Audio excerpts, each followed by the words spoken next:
जय हिंद दोस्तों, नमस्कार। आज के स्टैटिक जीके की क्लास में आपका स्वागत है। उम्मीद करता हूं आप बहुत अच्छे होंगे और अपनी पढ़ाई को निरंतर कर रहे होंगे। तो आज हम स्टैटिक जीके के अंदर पढ़ने वाले हैं यूनेस्को द्वारा मान्यता प्राप्त भारत की अमूर्त सांस्कृतिक विरासत। कल हमने पढ़ी थी, कल हमने कंप्लीट किया था मूर्त, जो यूनेस्को के अंदर भारत की जो मूर्त सांस्कृतिक विरासत सूची है उनको हमने कल कंप्लीट किया था। कितनी साइड थी? अमूर्त जो मूर्त थी वो थी हमारी 43 साइड थी। वो 43 साइड हमने कल पढ़ ली कंप्लीट। तो उनको क्लासों को आप जरूर कर लेना, बहुत बढ़िया तरीके से उनको क्लास को कराई गई है। तो आज हम पढ़ेंगे जो हमारी 15 अमूर्त सांस्कृतिक विरासत सूची। आपने अमूर्त मैंने कल की क्लास में बताया भी था, लेकिन आज फिर बता देता हूं। मूर्त और अमूर्त के अंदर फर्क क्या होता है? मूर्त उसे कहते हैं जिसको हम छू सकते हैं, और अमूर्त किसे कहते हैं? जिसे हम छू नहीं सकते। मूर्त मूर्त का मतलब जैसे ताजमहल है, आगरा है, एलोरा की गुफाएं हैं महाराष्ट्र की, अजंता, एलोरा और एलिफेंटा की गुफाएं जो महाराष्ट्र के अंदर, क्या उनको हम छू सकते हैं? तो आप कहेंगे बिल्कुल बिल्कुल भैया, इनको हम छू सकते हैं। एक मैं कह दूं अमूर्त, जैसे गरबा डांस है, डांस करने वाले को तो आप छू सकते हैं, लेकिन नहीं, डांस को छू सकते हैं, डांस को हम नहीं छू सकते। कालबेलिया जो राजस्थान का है, क्या उसको हम छू सकते हैं? डांस करने वाले को छू सकते हैं, लेकिन डांस को हम नहीं छू सकते। दुर्गा पूजा, क्या दुर्गा पूजा को आप छू सकते हैं? दुर्गा पूजा की मूर्ति को छू सकते हैं, दुर्गा पूजा जो नृत्य नृत्य करने वाले को छू सकते हैं, लेकिन जो दुर्गा पूजा है, इस पूजा को जो इसको नहीं छू सकते। ठीक है, ये क्या है? एक हमारी क्या है? मानसिक चेतना है, क्योंकि ये एक हमारी मानसिक चेतना है, क्योंकि हम इनको यानी मन के अंदर बिठा रखे कि ऐसे से इसका डांस किया जाता है। ठीक है, तो ये आपके समझ के अंदर आ गया होगा कि अमूर्त किसे कहते हैं, मूर्त किसे कहते हैं। ठीक है, जिसी के अंदर अमूर्त सांस्कृतिक विरासत सूची के अंदर हमारी 15 ऐसी साइट है जो यूनेस्को के अंदर नामित की हुई है। ठीक है, इनको हम आज पढ़ने वाले हैं। तो बेहतरीन तरीके से आज की क्लास होने वाली है, तो हम स्टार्ट करते हैं क्लास को। ठीक है, तो पहले देखेंगे आप कि अमूर्त संस्कृति समाज की मानसिक चेतना का प्रतिबिंब है, जो कला, क्रिया या किसी अन्य रूप में अभिव्यक्त होती है।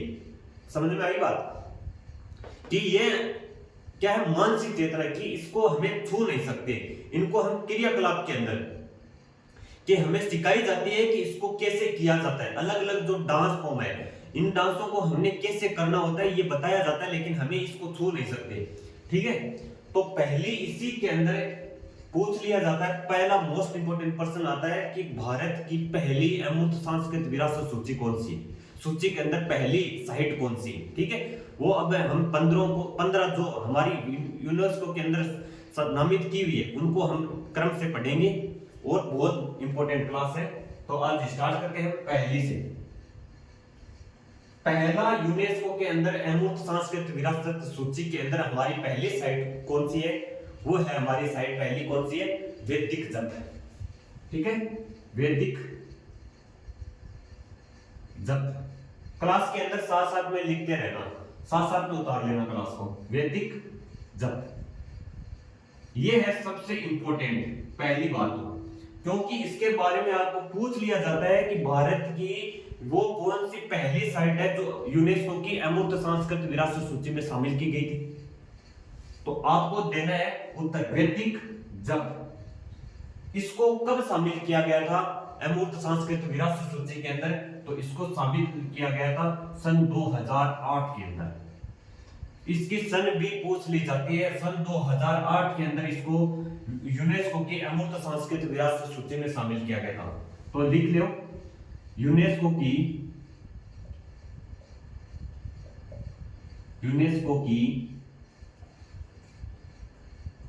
अमूर्त सांस्कृतिक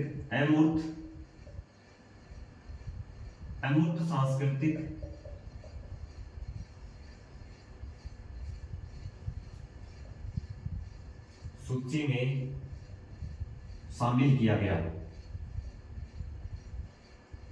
शामिल किया गया। ठीक है, यूनेस्को की अमूर्त सांस्कृतिक सूची के सांस्कृतिक विरासत सूची के अंदर, अगर आप आगे इन्हें भी लिख लीजिए, थोड़ा मैंने गलती कर दी, सांस्कृतिक विरासत सूची, विरासत सूची में, ठीक है। अब कंप्लीट है, यूनेस्को की अमूर्त सांस्कृतिक विरासत सूची में शामिल किया गया है, ठीक है। और पर्सन ऐसे भी बन सकता है, वैदिक गजब को, वो कौन सी पहली साइट है भारत की जो यूनेस्को की अमूर्त सांस्कृतिक विरासत सूची में शामिल किया गया था? पहली साइट कौन सी हमारी? वैदिक गजब। मोस्ट इंपोर्टेंट पर्सन है, इसको लिख लेना और याद भी, यानी 15 को याद करना है, लेकिन जो इंपोर्टेंट लगा दो वो सबसे ज्यादा इंपोर्टेंट है, उनको सबसे ज्यादा ध्यान में रखना है, ठीक है। वैदिक जब, और ये है ना, ये वेदों, जब वेदों का शुरुआत हुई थी उस टाइम से इसका चलन है, यानी इसका संबंध है वेदों से, इसलिए इसका नाम पड़ा वैदिक जप, यानी इसका संबंध किससे है? वेदों से। लिख लो, इस साइड का संबंध, इसका संबंध वेदों से है, वेदों से है, तो आपका प्रश्न क्लियर रहेगा। इसका संबंध वेदों से है, वैदिक जप, इसलिए इसका नाम पड़ा था वैदिक जप, ठीक है। और दूसरी साइड कौन सी है? दूसरी साइड है हमारी रामलीला, रामायण, रामलीला और रामायण का पारंपरिक दर्शन। 2 नंबर पर लिखो, रामलीला और रामायण, रामलीला और रामायण के पारंपरिक दर्शन के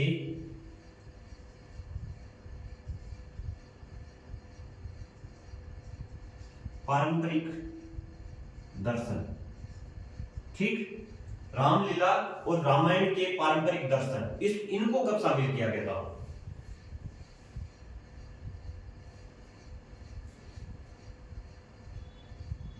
सॉरी, थोड़ा मैंने गलत लिख दिया, पारंपरिक,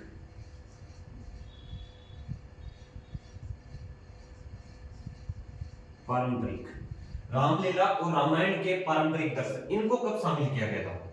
तो इनको शामिल किया गया था सन 2008 के अंदर, भी इनको ही शामिल किया गया था सन 2008 के अंदर। कब इनको शामिल कब किया गया था? सन 2008 के अंदर। ये इतना इंपॉर्टेंट नहीं है, लेकिन थोड़ा बहुत इंपॉर्टेंट बन सकता है पर्सन, क्योंकि रामलीला और रामायण के जो पारंपरिक दर्शन है, इनको यूनेस्को में कब शामिल किया गया था? इनको शामिल किया गया था सन 2008 के अंदर, ठीक है। याद रखना, सन 2008 के अंदर, ठीक है। 3 नंबर पर हमारा आता है, वो कौन सा है? 3 नंबर हमारा है, वो है कुटियाट्टम। कौन सा है 3 नंबर? कुटियाट्टम, कुटियाट्टम, ठीक है। 3 नंबर है हमारा कुटियाट्टम, जिसको कब शामिल किया गया था? इसको शामिल किया गया था, इसको भी यानी सन 2008 के अंदर। इसको भी कब शामिल किया गया था? 2008 के अंदर। कुटियाट्टम को कब शामिल किया गया था? सन 2008 के अंदर कुटियाट्टम को भी शामिल किया गया था। ये इतना इंपॉर्टेंट नहीं है, लेकिन ये सबसे ज्यादा इंपॉर्टेंट है, इतना इंपॉर्टेंट ये भी नहीं है, लेकिन इसको भी याद रखना। कुटियाट्टम को कब शामिल किया था? सन 2008 के अंदर। लेकिन हमारी इतनी साइट ज्यादा नहीं है, 15 ही साइट है, इनको आप अच्छी तरीके से अगर रिवीजन करोगे तो सभी याद हो जाएगी, ठीक है। कुटियाट्टम को शामिल किया सन 2008 के अंदर, ठीक है। और इसका संबंध किस राज्य से है? केरल राज्य से इसका संबंध है, केरल राज्य से संबंध। कुटियाट्टम कहां का है? केरल से। एक हमारा स्टैटिक जीके के अंदर हमारा एक रूट वर्ड रहेगा डबल टे और कली। जो डबल टे और कली, ये जहां पर भी हमें दिखेगा तो हम लगभग सबसे ज्यादा जाएंगे केरल के अंदर, ठीक है। इसका ध्यान रखना, डबल टे और कली जहां पर भी हमें दिखेगा तो हम कहां पर जाएंगे? केरल लगा देंगे, ठीक है। अब चौथी साइट कौन सी है जो यूनेस्को की अमूर्त सांस्कृतिक विरासत सूची में शामिल की गई थी? तो वो चौथी साइट है रमण गढ़वाल। ये इतना इंपॉर्टेंट नहीं है, कौन सी है? रमण गढ़वाल। रमन के थिएटर और गढ़वाल कौन सा रमन के थिएटर और जो गढ़वाल हिमालय के थिएटर, गढ़वाल हिमालय के थिएटर, हिमालय के थिएटर, इनको कब शामिल किया गया था यूनेस्को में? तो इनको यूनेस्को के अंदर शामिल किया था सन 2009 के अंदर। कब शामिल किया था? सन 2009 के अंदर इनको शामिल किया था। ठीक है, कब शामिल किया था? सन 2009 के अंदर। ठीक है, रमन के थिएटर और गढ़वाल हिमालय के थिएटर, इनको शामिल किया था सन 2009 के अंदर। ये इतना इंपॉर्टेंट नहीं है, जो नए याद नहीं रहे तो कोई बात नहीं है। ठीक है, कौन सा? रमन के थिएटर और गढ़वाल हिमालय के थिएटर, इनको कब शामिल किया था? सन 2009 के अंदर इनको एमओ सांस्कृतिक विरासत सूची में इनको शामिल किया था। ठीक है, 5 नंबर पर चलते हैं। तो 5 नंबर पर कौन सा है? 5 नंबर पर है हमारा, वो है मुदियट्टू। मोस्ट इंपोर्टेंट आता है मुदियट्टू। इसके अंदर भी डबल टे आ गया। अभी मैंने थोड़ी देर पहले बताया था मुदियट्टू, मुदियट्टू। तो मैंने क्या बताया था? जहां पर भी हमें डबल टे दिखेगा वो कहां पर चले जाएंगे? केरल के अंदर चले जाएंगे। तो इसी के अंदर डबल टे आ गया। तो ये इनको मुदियट्टू को कब शामिल किया था? सन 2010 के अंदर मुदियट्टू को शामिल किया था। और इसका संबंध भी कहां का है? ये कहां का है? केरल का है। मुदियट्टू कहां का है? केरल का। प्रश्न के अंदर हमें पूछ लिया जाता है और प्रश्न पूछा भी गया है।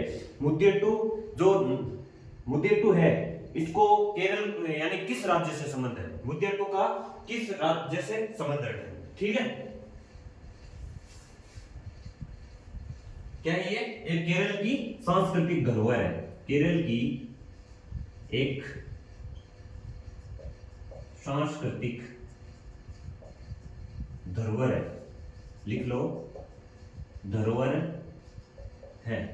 ये क्या है? एक केरल की एक सांस्कृतिक धरोहर है। ठीक है, अब चलते हैं हम 6 नंबर पर। 6 नंबर पर यहां पर लिख लो। 6 नंबर पर आती है हमारी कालबेलिया। कालबेलिया कहां का है? कालबेलिया, कालबेलिया, कालबेलिया नृत्य, इसको शामिल कब किया था? कालबेलिया को कब शामिल किया था? उसको शामिल किया था सन 2010 के अंदर यूनेस्को। ये इसका संबंध है राजस्थान से। कालबेलिया कहां का है? पहली बात तो इसका संबंध किससे है? राजस्थान से। कहां का है ये कालबेलिया नृत्य? ये राजस्थान का है। और इसको यूनेस्को की विश्व विरासत सूची में कब शामिल किया था? सन 2010 के अंदर शामिल किया था। इसी के अंदर जो इसको कालबेलिया को नृत्य है, ये कौन करते हैं? ये करते हैं एक जनजाति है। कौन? एक जनजाति है, सपेरा जनजाति। वो सपेरा है ना, वो शाम को इस के अंदर क्या करवाते हैं? नचाते हैं। ठीक है, कालबेलिया नृत्य कहां का है? राजस्थान का है। और सन 2010 में इसको शामिल किया था। ठीक है, कालबेलिया नृत्य,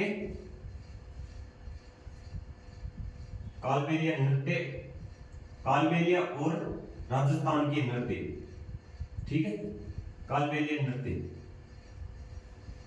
कहां का? राजस्थान का। सन 2010 में इसको शामिल किया था। ठीक है,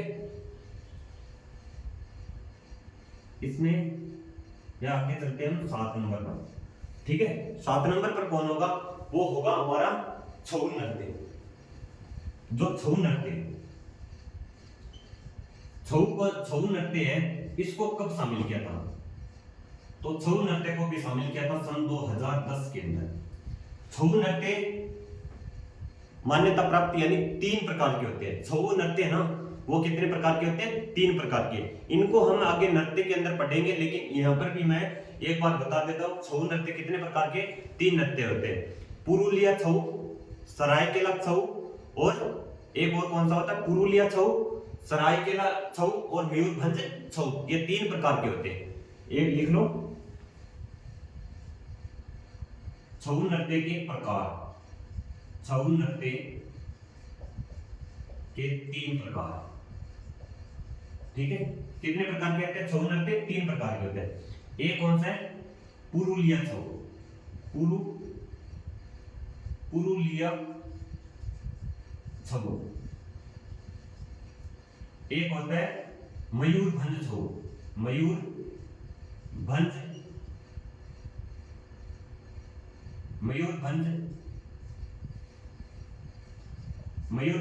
छऊ, ठीक।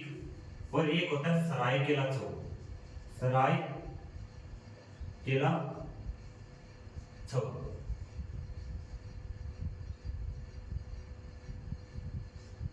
ठीक, सरायकेला छऊ।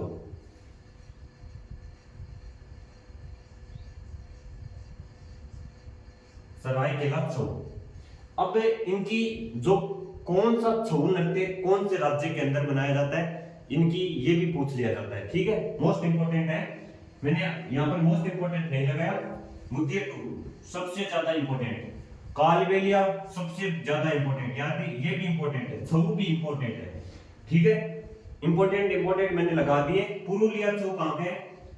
तो पुरुलिया छऊ है पश्चिम बंगाल का। कहाँ का? पश्चिम बंगाल का। इनको हम अभी याद करवाते, कौन सा राज्य, कौन सा छऊ नृत्य किस राज्य के अंदर? मयूरभंज छऊ उड़ीसा का। कहाँ का? उड़ीसा का। और सरायकेला छऊ कहाँ का है? ये है झारखंड का, झारखंड का। ठीक है, इनको कैसे याद करेंगे तीनों छऊ पर? पुरुलिया छऊ कहाँ का है? पश्चिम बंगाल का। तो इसको याद लेना है, हमने कोई बंगला लेना है तो हम बंगले को आधा लेंगे या पूरा लेंगे? पूरा लेंगे। तो पूरा लिया बंगला, पुरुलिया कहाँ का है? छऊ कहाँ का है? पश्चिम बंगाल का। पूरा लिया बंगला, कहाँ पूरा लिया हमने? क्या लिया? बंगला। तो पुरुलिया छऊ कहाँ का है? पश्चिम बंगाल का। मयूरभंज छऊ उड़ीसा का। मयूर उड़ता है या? मयूर किसे कहते हैं? पहली बात तो मयूर किसे कहते हैं? मयूर, मोर को कहते हैं। तो मोर उड़ता है या नहीं उड़ता? उड़ता है। तो मयूर उड़ा, तो मयूरभंज छऊ कहाँ का? उड़ीसा। सरायकेला छऊ कहाँ का? झारखंड का। हम किसने सर हिलाया? उसने किसके? झरने के नीचे, यानी वो झरने के नीचे गई नहाने, तो सर हिलाया उसने झरने के नीचे, तो झरने से झारखंड, और सर हिलाया तो सरायकेला। सर हिलाया और कहां पर? झरने के नीचे, तो झारखंड। ठीक है, ये थे हमारे 7 हो गए। इनको पहले आपने उतार लिया बढ़िया तरीके से, और इसको बाद में हम आगे चलेंगे। ठीक है, मोस्ट इंपोर्टेंट मैंने सब लगा दिए।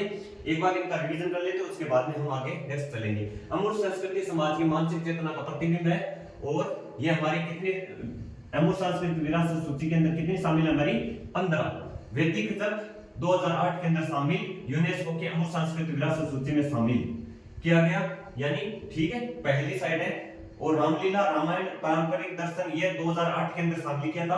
कुटियाट्टम 2008 के अंदर, केरल राज्य से संबंध है इसका। और रमन के थिएटर और गढ़वाल हिमालय के थिएटर, इनको 2009 के अंदर शामिल किया गया था। और 5 नंबर पर है मुदियट्टू, ये कहाँ का? केरल की एक सांस्कृतिक धरोहर है, यानी केरल का एक नृत्य है मुदियट्टू, और 2010 के अंदर शामिल किया था। और कालबेलिया नृत्य राजस्थान का है, सन 2010 के अंदर इसको यूनेस्को की अमूर्त सांस्कृतिक विश्व धरोहर के अंदर इसको शामिल किया था। छऊ नृत्य को 2010 के अंदर विश्व धरोहर स्थल में इसको शामिल किया था। छऊ के 3 प्रकार है, पुरुलिया छऊ पश्चिम बंगाल, मयूरभंज छऊ उड़ीसा, और सरायकेला छऊ कहाँ का? यह झारखंड का। ठीक है, कैसी लगी आपको ट्रिक? तो नेक्स्ट पर चलते हैं हम।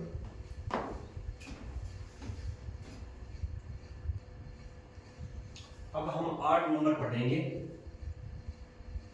8 नंबर कौन सा है? 8 नंबर है हमारा जो लद्दाख के बौद्धिक जप है, जो लद्दाख के बौद्धिक जप, बौद्ध जप। अब हम पढ़ेंगे लद्दाख के बौद्ध जप, बौद्ध जप। इनको कब शामिल किया था? यूनेस्को की अमूर्त सांस्कृतिक विरासत सूची के अंदर इनको हम कब शामिल किया था? तो इनको शामिल किया था सन 2012 के अंदर। सन 2012 के अंदर लद्दाख के बौद्ध जप, इनको यूनेस्को की अमूर्त सांस्कृतिक विरासत सूची में इनको कब शामिल किया था? तो इनको शामिल किया था सन 2012 के अंदर। ये इतना इंपॉर्टेंट नहीं है। उसके बाद में आगे चलते हैं 9 नंबर पर। तो 9 नंबर पर कौन सा है? वो है 9 नंबर पर मणिपुर। जो मणिपुर है, उस मणिपुर राज्य के जो संकीर्तन नृत्य है, मणिपुर के संकीर्तन नृत्य, तो इनको पढ़ते हैं मणिपुर के संकीर्तन नृत्य, संकीर्तन नृत्य। इनको यूनेस्को के अंदर कब शामिल किया था? तो इनको शामिल किया था सन 2013 के अंदर, ठीक है। मणिपुर के संकीर्तन नृत्य, तो इनको कब शामिल किया था? तो इनको शामिल किया था सन 2013 के अंदर। किसको? मणिपुर के संकीर्तन नृत्य। लेकिन ये क्या है? संकीर्तन नृत्य। इनको हम पढ़ेंगे जो मणिपुर के जो अलग अलग लोक नृत्य हैं, नृत्य, उनके अंदर हम पढ़ेंगे संकीर्तन क्या है, ठीक है। जो भगवान कृष्ण जी और राधा जी के उनको क्या है दर्शाता है, ठीक है। इनको हम वहां पर पढ़ेंगे, ठीक है। तो मणिपुर के संकीर्तन नृत्य 2013 के अंदर इनको शामिल किया था, ठीक है। मणिपुर के संकीर्तन नृत्य जो इनके अंदर तो क्या है कि जो इस समुदाय के लोग होते थे ना, वो एकजुट होकर इस नृत्य को करते थे। इस समुदाय के लोग एकजुट होकर इस नृत्य को किया करते थे। उसके बाद में आता है जो जंडियाला गुरु के ठंटेरे, जंडियाला गुरु के ठंटेरे, उनको कब शामिल किया था? तो उनको शामिल किया था सन 2014 के अंदर। इसके आगे में हम पढ़ते हैं 10 नंबर पर, जंडियाला गुरु के ठंटेरे, जंडियाला गुरु के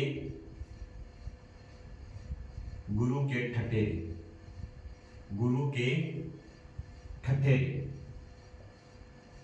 ठीक है, गुरु के ठठेरे, इनको शामिल किया था सन 2014 के अंदर, ठीक है। जंडियाला गुरु के ठठेरे, इनको कब शामिल किया था? तो इनको शामिल किया था सन 2014 के अंदर, ठीक है। अब 11 नंबर पर हम पढ़ेंगे। 11 नंबर के अंदर आता है, अब आता है हमारा सबसे इंपॉर्टेंट है योग। कौन सा? योग। जो योग है, इसको योग को कब शामिल किया था? तो योग जो हम योगा करते हैं ना, उस आज तो पूरे विश्व यानी पूरे विश्व के यानी इस संसार के अंदर सबसे ज्यादा लोग आज उपयोग कर रहे हैं योग का। योग करते हैं लोग सुबह उठ के, यानी योग का सबसे ज्यादा आज महत्वपूर्ण है शरीर के लिए। तो योग को कब शामिल किया था? योग को शामिल किया था सन 2016 के अंदर। तो आप इतना बता दीजिए कि योग दिवस कब मनाते हैं? आप इतना बताइए कि योग दिवस हम कब मनाते हैं? तो योग दिवस कब मनाते हैं? तो योग दिवस मनाते हैं, योग दिवस लिख लो, योग दिवस 21 जून को मनाते हैं। कब मनाते हैं? 21 जून को हम क्या मनाते हैं? योग दिवस मनाते हैं। योग दिवस कब मनाते हैं हम? 21 जून को, ठीक है। उसके बाद में हम चलेंगे नवरोज। ये भारत का तो नहीं है, लेकिन ये एक पारसी समुदाय का, ठीक है, त्योहार है नवरोज। इसको शामिल किया था सन 2016 के अंदर। कब? 2016 के अंदर नवरोज को, ठीक है। ये एक पारसी समुदाय का है, ये पारसी समुदाय का त्योहार है, ठीक है। पारसी समुदाय का नव वर्ष है।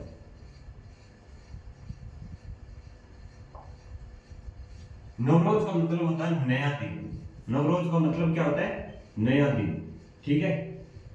पारसी समुदाय अपने नए दिन पर यानी हंसी उल्लास से इनको इस त्योहार को मनाते हैं। तो पारसी नवरोज को कब, और इसने नवरोज को किसने शुरुआत की थी? नवरोज की शुरुआत की थी बलबन ने। आपने अगर हिस्ट्री पढ़ी है, अगर नहीं पढ़ी है तो हिस्ट्री के अंदर यानी सुबह जो हिस्ट्री की हमारी क्लास होती है ना, उस हिस्ट्री के अंदर हमने पढ़ा रखा है, यानी नवरोज को। और हिस्ट्री के अंदर आपने नहीं पढ़ा है तो आप हिस्ट्री की क्लास लगाओ। हिस्ट्री के अंदर नवरोज को किसने शुरू किया था? नवरोज को शुरू किया था बलबन ने, ठीक है। किसने शुरू किया था? बलबन ने, ठीक है। तो नवरोज किसका? ये है पारसी समुदाय का नव वर्ष है। इस नवरोज का मतलब होता है नया दिन, ठीक है। अब आ सकते हैं हम 13 नंबर पर। 13वीं हमारी अमूर्त सांस्कृतिक जो विश्व विरासत साइट है, वो कौन सी हमारी? वो है हमारी दुर्गा पूजा। कौन सी? दुर्गा पूजा। इसको कब शामिल किया था? दुर्गा पूजा को यूनेस्को की अमूर्त सांस्कृतिक विरासत सूची के अंदर सन 2021 के अंदर शामिल किया था। दुर्गा पूजा इसको कब शामिल किया था? तो दुर्गा पूजा को शामिल किया था 2021 के अंदर। कब शामिल किया था? 2021 के अंदर, ठीक है। कब शामिल किया था? 2021 के अंदर। ये कोलकाता है ना, जो कोलकाता उस वहां का एक माता दुर्गा पूजा, जहां पर दुर्गा मंदिर है माता दुर्गा जी का, वहीं से उसकी शुरुआत है, जो वहीं का ये अमूर्त सांस्कृतिक विरासत सूची है, ठीक है। तो लिख लो एक क्या है दुर्गा पूजा के बारे में। तो यानी कोलकाता में माता दुर्गा पूजा मानवता की अमूर्त सांस्कृतिक विरासत सूची है दुर्गा पूजा। या तो मैंने बता दिया, यानी कहां की, जो कोलकाता की माता दुर्गा, कोलकाता वहीं की एक अमूर्त सांस्कृतिक विरासत सूची है, यानी साइट है दुर्गा पूजा। इसको शामिल किया था सन 2021 के अंदर। आपको ज्यादा नहीं पूछेगा, आपको पूछेगा 2000, यानी मोस्ट इंपोर्टेंट है। नवरोज इंपोर्टेंट, योग सबसे इंपोर्टेंट, दुर्गा पूजा अब तो सब इंपोर्टेंट है, ठीक है। योग है, नवरोज है, दुर्गा पूजा है, इतना पूछेगा। दुर्गा पूजा को यूनेस्को की अमूर्त सांस्कृतिक विरासत सूची में कब शामिल किया था? तो सन 2021 के अंदर, ठीक है। अब आता है हमारा 14वीं साइट। 14 के बाद में दो दुर्गा पूजा के बाद में कौन से आते हैं? वो आते हैं हमारा, एक हमने छोड़ दिया है ना 2017 के अंदर कुंभ में, सॉरी एक मैंने छोड़ दिया। दुर्गा पूजा से पहले होगा जो कुंभ है, कौन सा? कुंभ को कब शामिल किया था? कुंभ को कब शामिल किया था? कुंभ को शामिल किया था सन 2017 के अंदर। कुंभ को कब शामिल किया? तो जो हमारा कुंभ मेला है, इस कुंभ को कब शामिल किया था? जो इसके यानी अमूर्त सांस्कृतिक विरासत सूची के अंदर। तो कुंभ को शामिल किया था 2017 के अंदर, ठीक है। तो आप इतना बता दीजिए, जो अभी कुंभ मेला लगा था, वो कुंभ मेला कितने वर्ष बाद लगा है? तो कुंभ मेला अभी जो लगा वो कितने साल बाद लगा था? 144 साल बाद, 144 वर्ष बाद लगा था। तो कुंभ है ये कितनी जगह लगता है? तो कुंभ लगता है 4 जगह, ठीक है। कुंभ कितनी जगह लगता है? 4 जगह लगता है। कहां पर? 4 जगह बताओ। पहली जगह कौन सी है? वो है हरिद्वार। हरिद्वार कहां पर? उत्तराखंड में, हरिद्वार। 2 नंबर पर आता है प्रयागराज, और 3 नंबर पर है उज्जैन कहां पर पड़ता है? ये कहां पर पड़ता है? मध्य प्रदेश के अंदर। 4 नंबर नासिक, ये कहां पर पड़ता है? ये पड़ता है महाराष्ट्र के अंदर, नासिक। उज्जैन, प्रयागराज ये यूपी के अंदर, हरिद्वार उत्तराखंड। इन 4 जगहों पर क्या लगता है? कुंभ मेला लगता है, ठीक है। याद रखना, कुंभ मेला कितनी जगह लगता है? 4 जगह लगता है, ठीक है। ये आप शुरुआत है, इसकी कुंभ की शुरुआत कैसे हुई, ये आप हिस्ट्री के अंदर जानोगे, ठीक है, कि कुंभ की शुरुआत कैसे हुई थी। यानी माना जाता है, ऐसा माना जाता है, ये यानी भगवान जो यानी एक मंथन हो रहा था, जो यानी मंथन होता है ना, जैसे घी का यानी दही का मंथन, वैसे क्या था? समुद्र मंथन हो रहा था। तो एक तरफ थे भगवान, एक तरफ कौन थे? राक्षस। जो इस टाइम मंथन हो रहा था, उस मंथन से क्या उत्पन्न हुआ?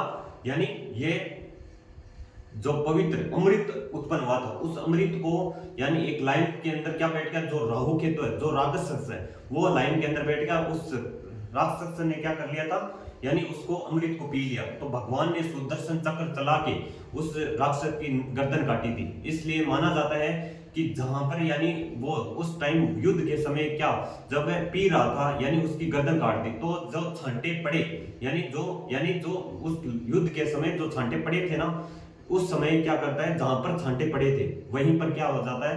यानी कुंभ मेला लगता है, ठीक है। और जो उस युद्ध के समय यानी जो राक्षसों को मारा था, तो जहां पर हड्डी गिरी वहां पर आज लहसुन मानते हैं हम, और जहां पर उसका रक्त गिरा तो वहां पर क्या मानते हैं? यानी किसका उत्पन्न हुआ?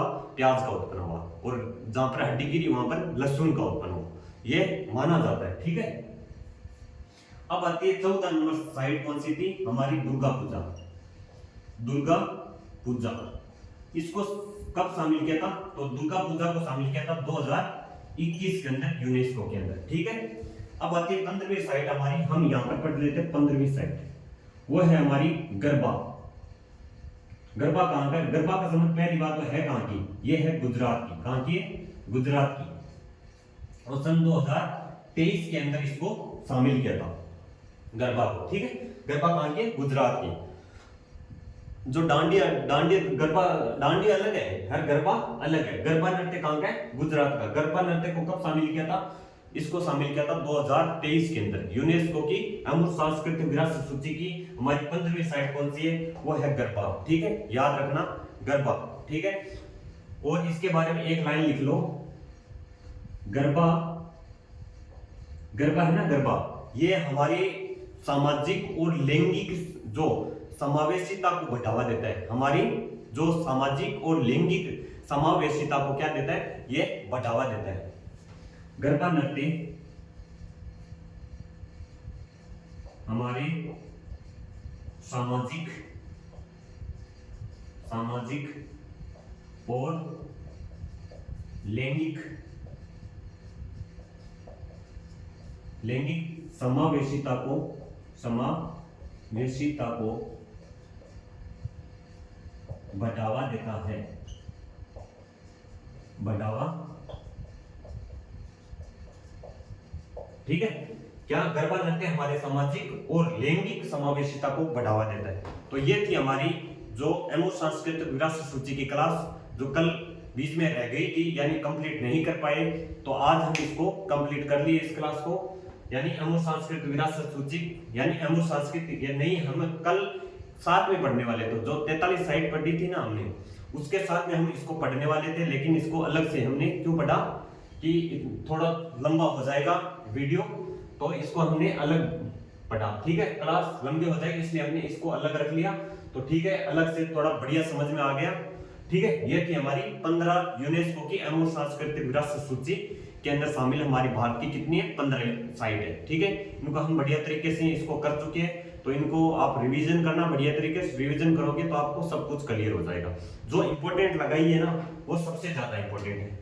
ठीक है, इंपॉर्टेंट गरबा, सबसे गरबा भी इंपॉर्टेंट है, दुर्गा पूजा भी इंपॉर्टेंट है, क्योंकि ये योग, नवरोज, कुंभ, दुर्गा पूजा और गरबा ये सबसे इंपॉर्टेंट है। ठीक है, ये सबसे इंपॉर्टेंट है। लेकिन लद्दाख के बोझल पे मणिपुर के संकीर्तन, जो जडियाना गुरु के ठंठेरे, ये इतने इंपॉर्टेंट नहीं है। ठीक है, हाँ, थोड़ा ध्यान रखना बस, यानी 1-2 बार इनका रिवीजन कर लेना तो आपको समझ में आ जाएगा। ठीक है, ठीक है, इस क्लास को बढ़िया तरीके से रिवीजन करेंगे, तो मिलते हैं फिर नेक्स्ट क्लास में। अगर आपको क्लास अच्छी लगी तो चैनल को प्लीज सब्सक्राइब कर दो और ज्यादा से ज्यादा शेयर कर दो। अगर आपको बढ़िया लगी है, अगर आपका मन कह रहा है कि हाँ क्लास बढ़िया थी, तो प्लीज चैनल को सब्सक्राइब करना और चैनल को शेयर करना, और कमेंट के अंदर एक प्यारा सा कमेंट कर देना कि आपको क्लास कैसी लगी। ठीक है, तो मिलते हैं फिर नेक्स्ट क्लास में, तब तक के लिए जय हिंद, जय भारत, थैंक यू।